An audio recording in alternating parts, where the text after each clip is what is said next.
Salut à tous, merci de rejoindre ce tout nouveau numéro de l'émission À l'affiche. Avec l'éclosion d'une nouvelle génération d'artistes, son explosion démographique et l'accès aux nouvelles technologies, l'Afrique serait-elle devenue le nouvel Eldorado mondial des industries musicales? Pour en parler, nous accueillons le ministre de la Culture du Sénégal, M. Abdou Latif Coulibaly, qui prend part en Normandie à la toute première édition du Festival des Continents. À nos côtés également, le franco-béninois Wally Badarou, administrateur de la SACEM, principale société de gestion collective française. Du Congo belge à la RDC d'aujourd'hui.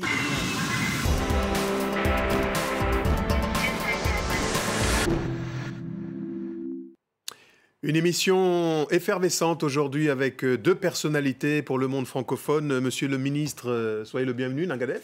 Bonjour, Nangadef. Ah, ça veut dire bonjour pour tous ceux qui nous rejoignent. Alors, vous prenez part donc à la toute première édition du Festival des Continents.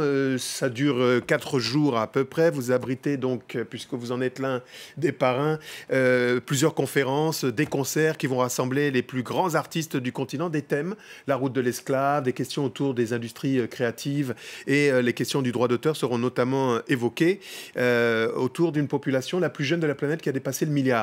Est-ce que vous pouvez nous dire un mot sur votre engagement, votre présence au sein de cette première occurrence? L'engagement ici à Paris et à Cherbourg, c'est le prolongement de la politique culturelle que nous menons chez nous, qui veut qu'il y ait une émergence fondamentale de ce qu'on appelle les industries créatives chez nous, en Afrique en particulier. Vous permettrez de saluer cet immense monument de la musique africaine, Wally Badarou, que j'ai connu depuis très longtemps, qui participe également à cet événement qui est majeur. C'est une façon pour nous d'anticiper ce que le président Macron appelle la culture africaine l'année prochaine, en 2020 plutôt. Vous m'avez tendu la perche. Nous accueillons un monstre sacré. D'abord, vous êtes administrateur de la SACEM, vous avez même été vice-président, Monsieur Wally Badarou, vous êtes franco-béninois. Oui. Mais je ne m'empêche pas de préciser que je suis d'abord un compositeur. Mais c'est ce que j'allais dire. Voilà. Je voulais rappeler à tous et à chacun, et quel compositeur, que vous avez quasiment joué avec la moitié de la planète, voire produit pour eux, les Talking Heads, je l'ai dit dans le désordre, hein, Myriam Makeba, Salif Keita, on va citer entre autres Fela, Serge Gainsbourg en France, et vous êtes aussi l'un des membres cofondateurs de Level 42 pour les jeunes générations. Ça ne veut pas forcément dire quelque chose, mais on leur doit un titre planétaire. Écoutez.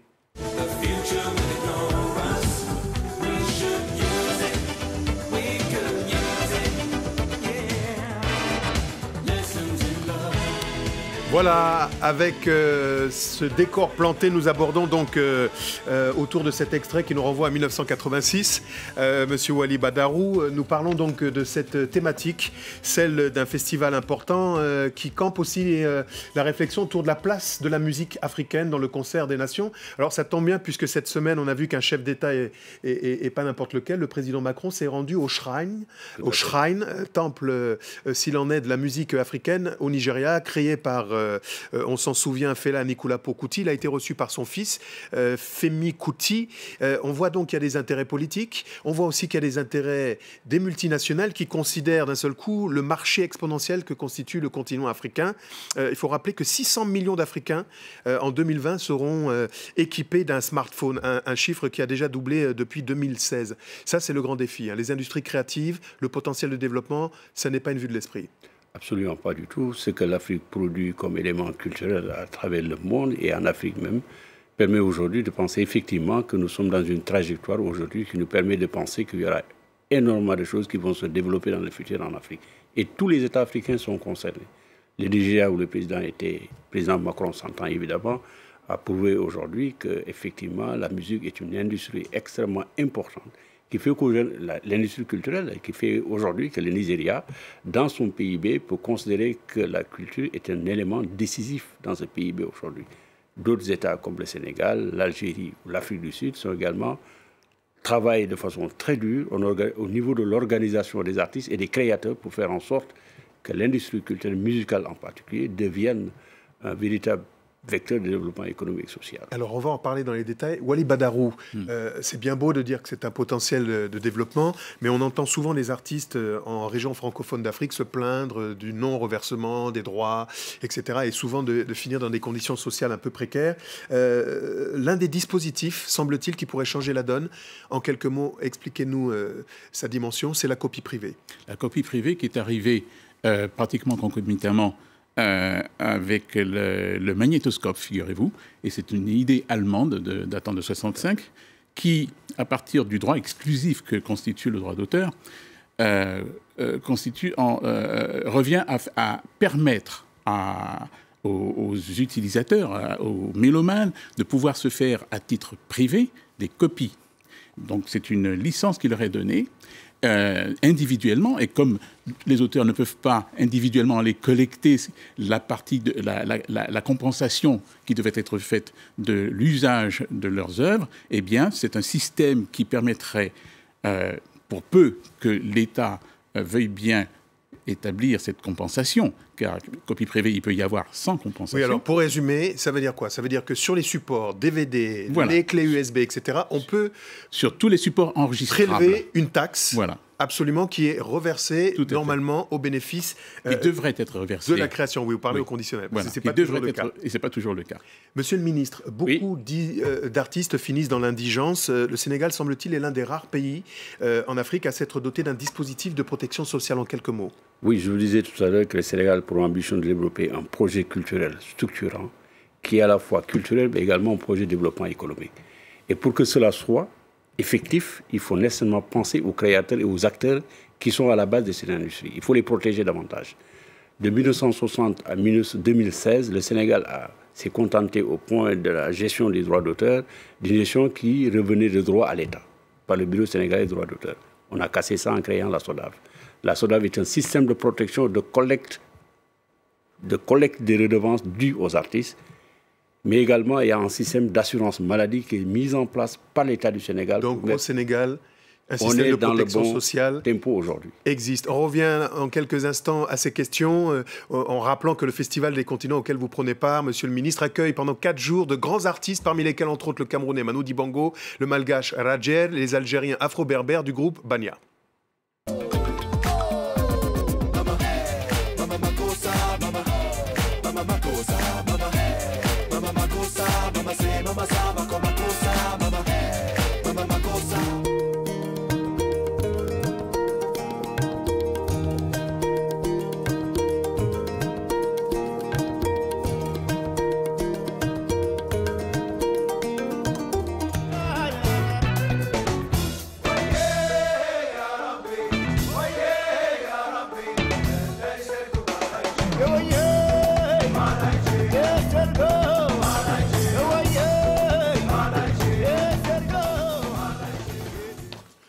Voilà pour ces images qui vous entraînent donc au cœur de la Normandie. J'ai failli dire c'est le débarquement des Africains en Normandie, mais j'ai pas osé.